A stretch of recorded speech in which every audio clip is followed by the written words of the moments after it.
الحمد لله رب العالمين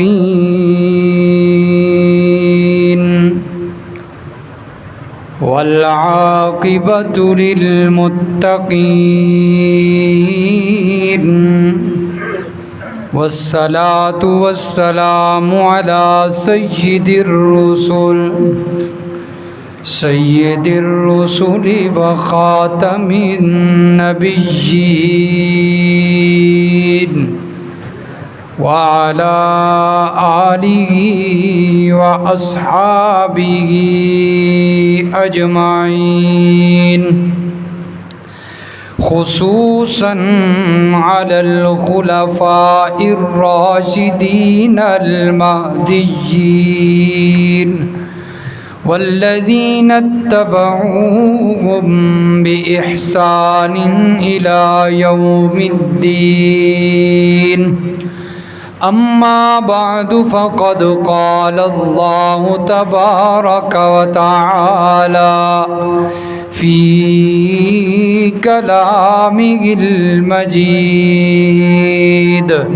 والفرقان الحميد. أعوذ بالله من الشيطان الرجيم.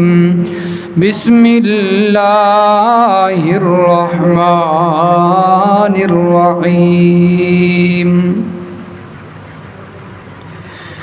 فلما جن عليه الليل رأى كوكبا قال هذا ربي، فلما أفل قال لا أحب الآفلين.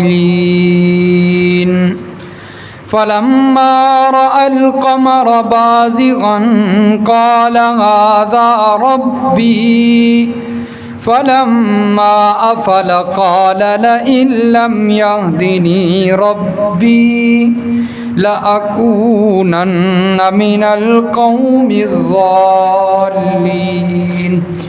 فلما رأى الشمس بازغة قال هذا ربي هذا أكبر. فلما أفلت قال يا قوم إني بريء مما تشركون. إني وجهت وجهي للذي فطر السماوات والأرض حنيفا وما أنا من المشركين. سبحان ربك رب العزة عما يصفون وسلام على المرسلين والحمد لله رب العالمين. اللهم صل على محمد وعلى آل محمد كما صليت على إبراهيم وعلى آل إبراهيم إنك حميد مجيد. اللهم بارك على محمد وعلى آل محمد كما باركت على إبراهيم وعلى آل إبراهيم إنك حميد مجيد.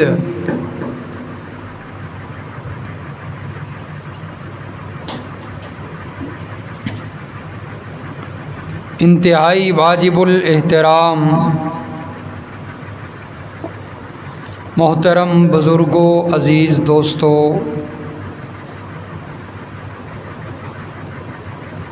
السلام علیکم۔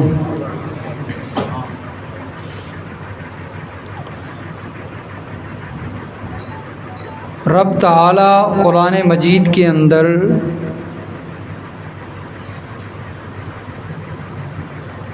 اپنے پیغمبر امام الانبیاء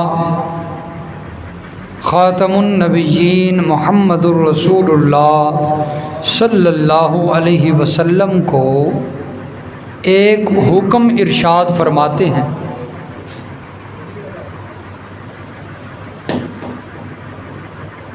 واتبع ملت ابراہیم حنیفا۔ میرے پیغمبر ابراہیم علیہ الصلاۃ والسلام کی ملت کی، ان کی طریقے، ان کی سنت کی پیروی کیجیے جو کہ یکسو تھے۔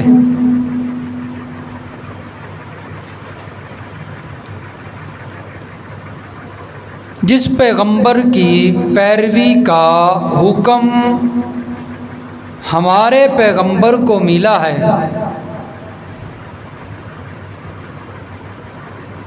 اور جس پیغمبر کی سنت پر عمل کرتے ہوئے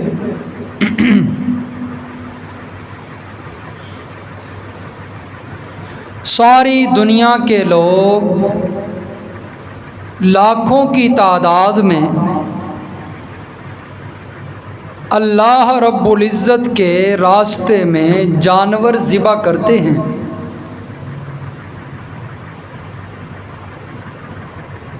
اس پیغمبر کی سیرت، اس پیغمبر کا طریقہ یقیناً ہمارے لیے مشعل راہ ہے۔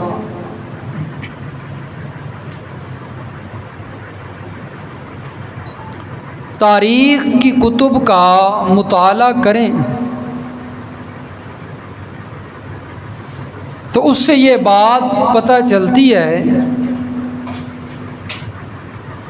کہ اللہ تبارک و تعالی نے حضرت ابراہیم علیہ الصلاۃ والسلام کی قوم پر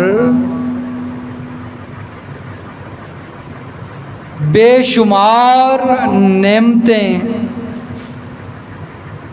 اور رحمتیں برسائی ہیں،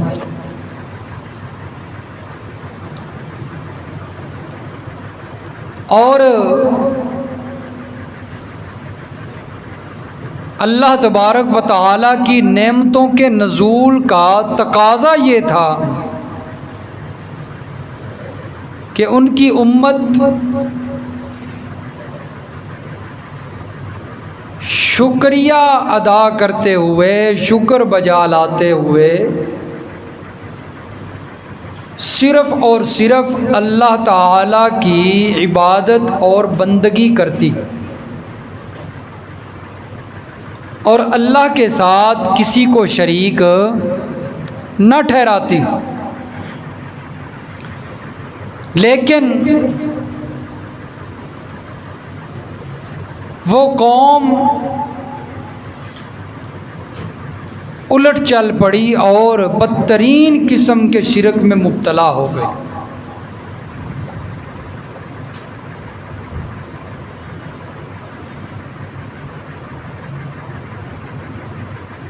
تو جب ان کی حالت اس قدر بدترین ہو چکی تھی تو اللہ نے ان پر مہربانی فرماتے ہوئے اپنی ایک اور نعمت ان پر نازل فرمائی،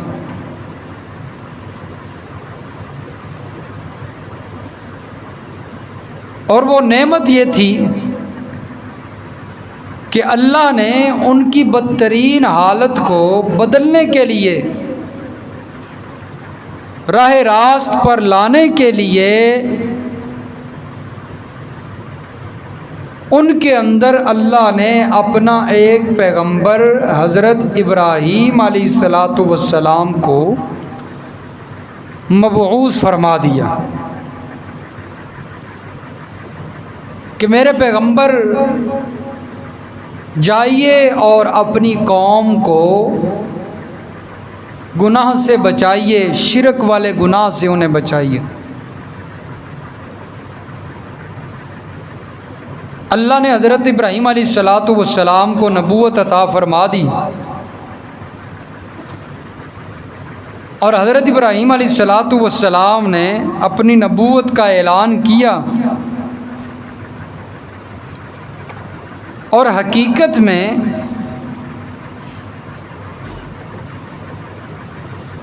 امت کے لیے نبی کی نبوت ملنے والی، نبوت ملنے کے بعد والی جو زندگی ہوتی ہے وہی مشعل راہ ہوتی ہے اور وہی حقیقت سیرت ہوتی ہے۔ نبوت ملنے سے پہلے والی زندگی اور پہلے والی زندگی کی جو سیرت ہے وہ اتنی ضروری نہیں کہ جتنی نبوت ملنے کے بعد والی زندگی کا مطالعہ ضروری ہے۔ اس لیے میں حضرت ابراہیم علیہ الصلاۃ والسلام کی سیرت کا تذکرہ نبوت ملنے کے بعد والی زندگی سے شروع کر رہا ہوں، جو کہ اہم ہے۔ چنانچہ اللہ نے اپنے پیغمبر حضرت ابراہیم کو نبی بنا دیا اور فرمایا میرے پیغمبر اب اعلان نبوت کیجئے اور میرا پیغام سنائیے۔ تو حضرت ابراہیم علیہ الصلاۃ والسلام نے اللہ تعالیٰ کے اس حکم کی تکمیل میں، تعمیل میں امت کی طرف بڑھے اور سب سے پہلے دعوت دی اپنے والد کو۔ حضرت ابراہیم علیہ الصلاۃ والسلام کا تذکرہ شروع ہونے لگا ہے اور حضرت ابراہیم کی سیرت یہ بنیاد ہے قربانی کے تذکرے سے پہلے۔ جب تک حضرت ابراہیم علیہ السلام کی سیرت کا نہیں پتہ ہوگا تو قربانی کا کوئی فائدہ، کیونکہ اللہ نے خود فرمایا میرے پیغمبر ابراہیم کی ملت پر چلیے، ابراہیم علیہ السلام کے طریقے پر چلیے۔ چنانچہ یہاں سے اب سیرت شروع ہو رہی ہے، اپنے گھر سے، اپنے والد کو نبوت ملنے کے بعد کیسے دعوت دے رہے ہیں قرآن مجید تذکرہ کرتا ہے۔ اعوذ باللہ من الشیطان الرجیم، بسم اللہ الرحمن الرحیم۔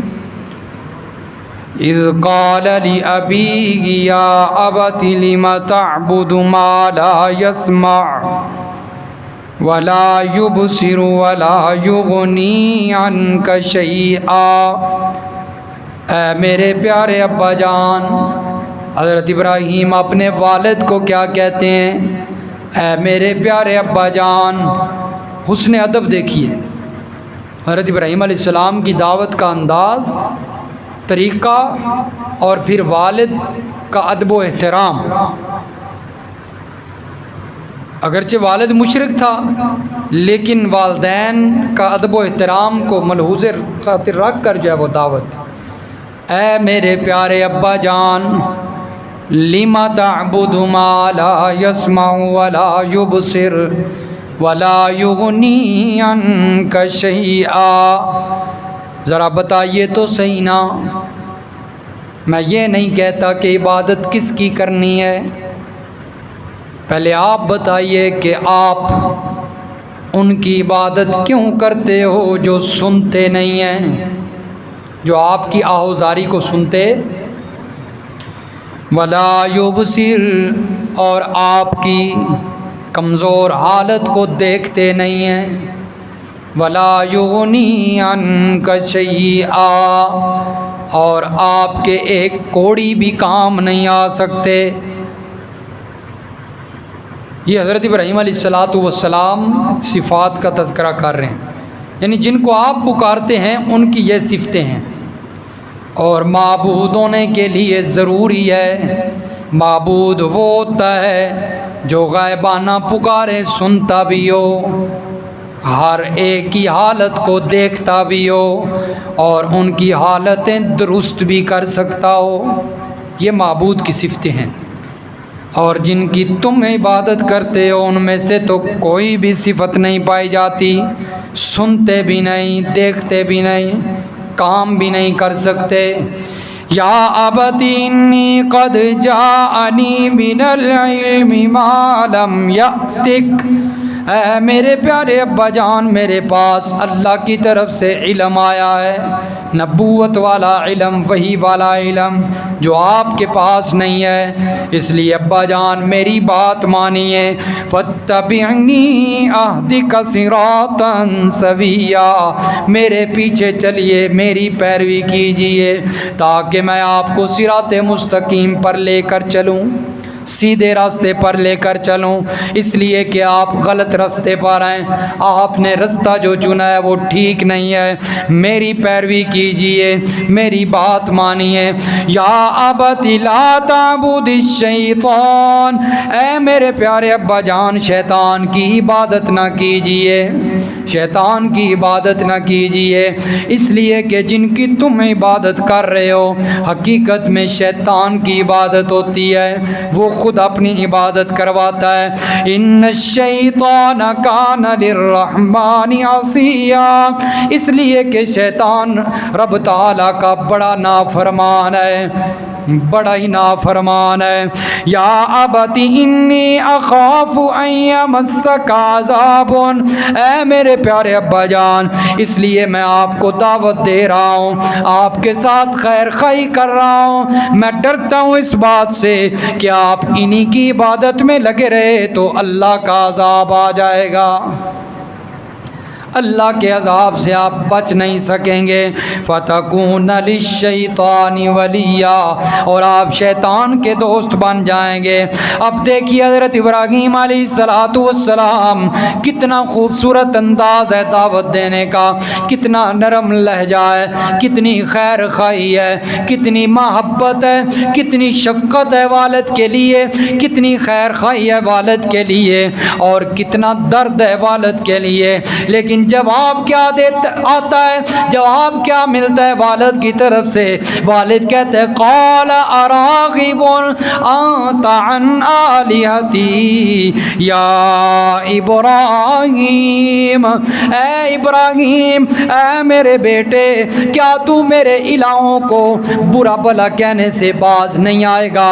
اگر تو میرے الہوں کو، میرے معبودوں کو برا بھلا کہنے سے باز نہیں آتا تو پھر میری طرف سے بھی اعلان ہے لئن لم تنتهِ لأرجمنک، اگر تو باز نہ آیا تو میں تجھے پتھر مار مار کے تجھے سنسار کر دوں گا، تجھے ختم کر دوں گا۔ ساری محبتیں ختم، اپنی اولاد والی محبتیں ختم، خونی رشتہ بھول گئے۔ کیوں؟ کس وجہ سے؟ اپنے معبودوں کی محبت کی وجہ سے خونی رشتہ بھول گئے، سب کچھ ختم ہو گیا، تعلقات ختم۔ اور کیا کہتے ہیں؟ میں نہیں دیکھوں گا کہ میرا بیٹا میرے سامنے کھڑا ہے، میری اولاد، میرا خونی رشتہ میرے سامنے ہے، میں تجھے پتھر مار مار کے ختم کر دوں گا۔ وَهَجُرْنِي مَلِيًّا، اور چھوڑ دے میرا گھر سلامتی کے ساتھ، چلا جا جہاں سے، نکل جا میرے گھر سے۔ دیکھیے اپنے معبودوں کی محبت کی خاطر اپنے بیٹے کو بھی مارنا اور اپنے بیٹے کو ختم کرنے کا ارادہ کر لیا، اور ہمارا حال کیا ہے؟ اور وہ معبود جو جھوٹے معبود ہیں، ہمارا حال کیا ہے؟ ہم اللہ کی خاطر کچھ نہیں کرتے، اپنی ذات کی خاطر سب کچھ کرتے ہیں۔ ہم مشرکوں کے ساتھ تعلق جوڑتے ہیں، ہم شیعوں کے ساتھ تعلق جوڑتے ہیں، ہم قادیانیوں کے ساتھ محبتیں کرتے ہیں، یہود و نصارہ سے محبتیں کرتے ہیں، اللہ کی رضا کی خاطر نہیں، اپنی ذات کی خاطر۔ اور وہ غیر اللہ کا پجاری ہے، اور غیر اللہ کی محبت کی خاطر اپنی اولاد کو بھی مارنے پہ تل گیا ہے۔ دیکھیے غیر اللہ کی محبت دیکھیے، اور ہم اللہ کے ساتھ ہماری کتنی محبت ہے اس کا اندازہ بھی ہم لگائیں، سوچیں ہم کہ ہماری کتنی محبت ہے۔ اللہ نے جو حکم دیے ہیں ہم اس پر عمل کر رہے ہیں، ہم اپنی ذات کی خاطر کہ رشتہ دار ناراض نہ ہو جائیں، دوست ناراض نہ ہو جائیں، اللہ بے شک ناراض ہوتا رہے۔ قال سلام علیک، ابا جان آپ بعد میں مجھے گھر سے نکالیں گے، میں نے تو پہلے ارادہ کیا ہوا ہے۔ سلام سلام، یہ سلام متارکت ہے۔ بندہ کسی کو چھوڑ کر جا رہا ہو نا تو سلام کرتا ہے، یہ وہ سلام ہے، یہ کوئی سلامتی کی دعا نہیں ہے۔ سأستغفر لك ربی انہ کان بی حفیہ۔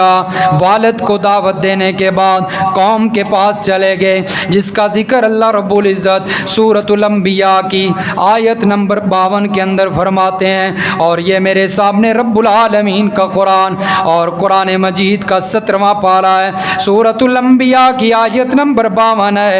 حضرت ابراہیم کا انداز دعوت توحید، اذ قال لی ابی و قومی، کہا اپنے باپ کو اپنی قوم کو، ما هذه التماثیل التی، یہ کیا ہیں جو مورتیاں ہیں، التی انتم لها عاکفون، جن کے تم گرویدہ ہو، جن کے ساتھ تم محبتیں کرتے ہو، ہر وقت انہی کے سامنے پڑے رہتے ہو، انہی کے طواف کرتے ہو، انہی کے چکر لگاتے رہتے ہو، یہ کیسی محبت ہے، یہ کیا چیز ہے یہ مورتیاں؟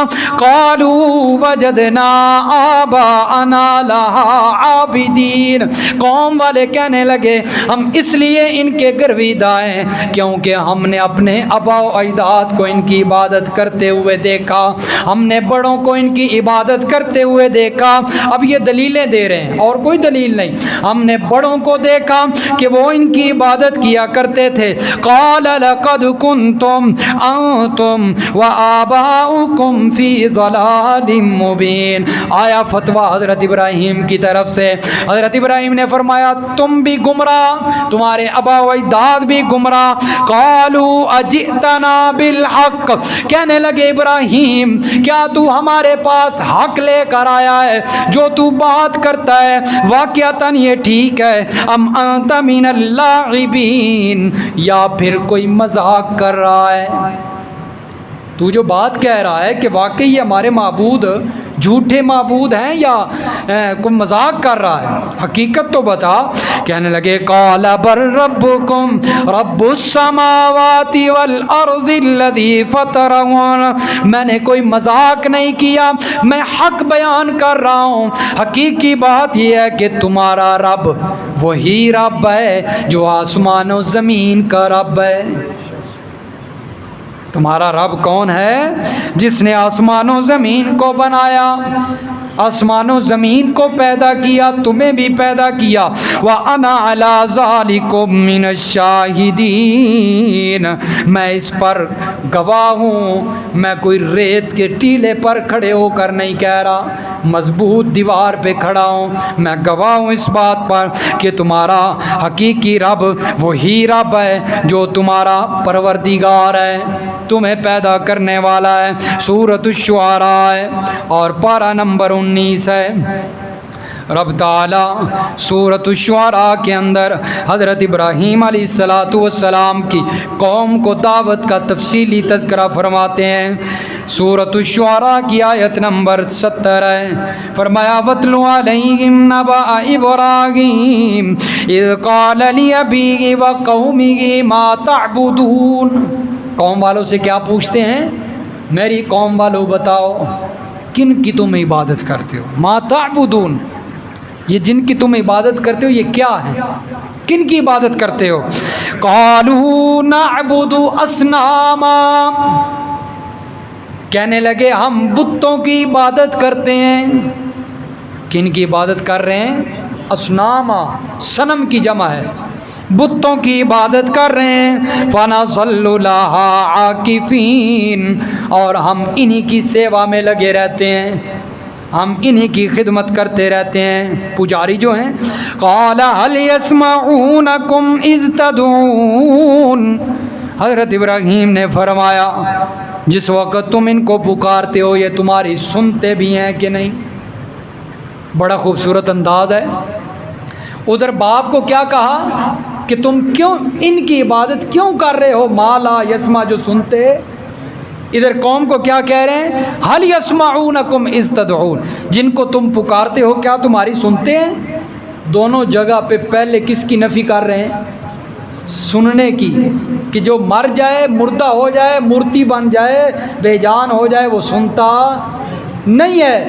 اس لیے حضرت ابراہیم نے یہ سب سے پہلے تذکرہ کیا، اس کی نفی اس لیے فرمائی کیونکہ یہ شرک کا چور دروازہ ہے۔ جب بندے کا یہ نظریہ بن جائے نا کہ یہ میری سنتا ہے، وہ آگے بڑھتا ہے، وہ کہتا ہے جب سنتا ہے تو کچھ کرتا بھی ہوگا، بولتا بھی ہوگا، دیتا بھی ہوگا، یہ نظریے پھر خود بخود بنتے ہیں۔ سب سے پہلا جو نظریے کی بنیاد، شرک کی بنیاد ہے، وہ کیا ہے؟ سننا، کہ یہ میری سنتا ہے۔ حضرت ابراہیم اسی کی نفی کر رہے ہیں۔ بتاؤ تو صحیح، کیا تمہاری سنتے ہیں جب تم ان کو پکارتے ہو؟ او ینفعونکم او یضرون، اب یہ دوسری ضرب لگائی، کیا یہ تمہارے نفع کے کام آتے ہیں؟ کوئی نفع پہنچاتے ہیں کہ نہیں؟ کوئی نقصان پہنچاتے ہیں کہ نہیں؟ نفع نقصان کے مالک ہیں۔ یہ دوسری ضرب، کیونکہ مشرکوں کو ڈرایا جاتا ہے کہ اگر تم نے ان کی پوجا پاٹ، ان کی نظر و نیاز نہ دی، یہ تمہارا نفع نقصان کے مالک ہیں، یہ تمہارا نقصان کر دیں گے۔ تو پھر وہ بیچارہ مجبور ہو کر، ڈر کر جو ہے، اس کے دل میں خوف بیٹھا ہوا ہے، وہ پھر نظر و نیاز بھی دیتا ہے، پوجا پاٹ سب کچھ کرتا ہے۔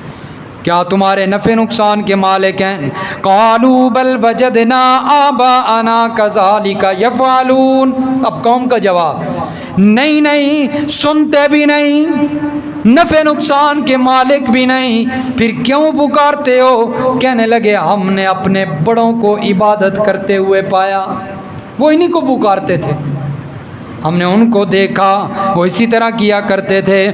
قال افرأیتم ما کنتم تعبدون، حضرت ابراہیم نے کہا آنکھیں کھول کر تو دیکھو کن کی عبادت کر رہے ہو، آنکھیں کھول کر دیکھو، اپنے دماغ سے کام لو، بزرگوں کو چھوڑو، اپنے بڑوں کو چھوڑو، اپنا دماغ چالو کرو، اس سے کام لو اور بتاؤ یہ تمہارا کچھ کر رہے ہیں؟ کوئی نہیں۔ انتم وآباؤکم الاقدمون، فرمایا تم بھی یہ نہیں کر رہے، تمہارے بڑوں نے بھی یہ کام، بس کسی کو دیکھا لگے رہے، فلاں کسی کے سامنے جھکا ہوا ہے، تم بھی جھک گئے، اپنے دماغ سے کام ہی نہیں لیا۔ آنکھیں کھول کر دیکھو۔ اب آگے حضرت ابراہیم علیہ السلام رب تعالیٰ کی صفات کا ذکر کر رہے ہیں۔ پہلے ان کی نفی کی غیر اللہ کی، اب رب تعالیٰ کی صفات اگلے جمعے انشاءاللہ پڑھیں گے۔ اللہ تعالیٰ سمجھ نصیب فرمائے۔